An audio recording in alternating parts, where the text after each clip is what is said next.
আজকে আমার ভিডিওটি পশ্চিমবাংলার সাধারণ মানুষের স্বার্থে। পশ্চিমবাংলার ভোটারদের ভোট নিয়ে পশ্চিমবাংলা বিধানসভায় 294 জন বিধায়ক পৌঁছান।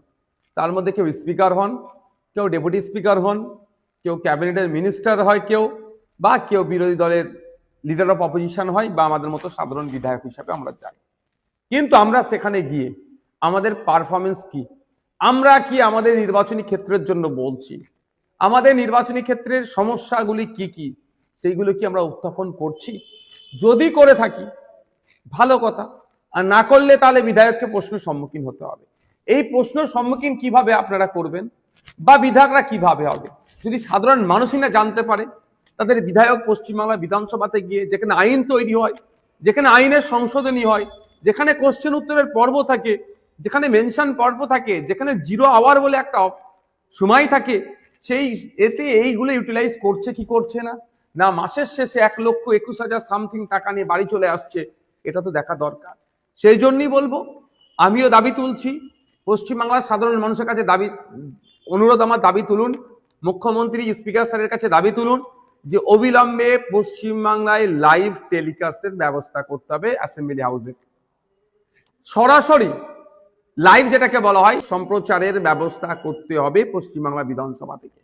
আপনারা পশ্চিমবাংলার কেউ ভাঙড়, ক্যানিং, মন্দিরবাজার, বারাবণী, বিনপুর, পুরুলিয়া, দার্জিলিং, পশ্চিমবাংলার যে কোনো প্রান্তের মানুষ দেখতে পাবেন তার বিধায়ক আইনসভার মধ্যে গিয়ে তাদের জন্য কি বলছেন, রাজ্যের জন্য কি বলছেন, রাজ্যবাসীর জন্য কি বলছেন, বাংলাকে এগিয়ে নিয়ে যাওয়ার জন্য কি কি প্রস্তাব রাখছেন বা কি আলোচনায় অংশগ্রহণ করছেন দেখতে পাবেন।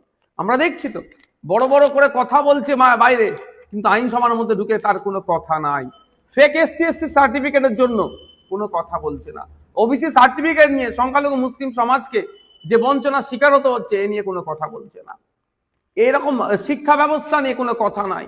বিড়ি শ্রমিকদের যে আপনার যে অর্থ বরাদ্দ করা দরকার, তাদের কাজের জন্য যে মূল্যায়ন করা দরকার, সেটা হচ্ছে না।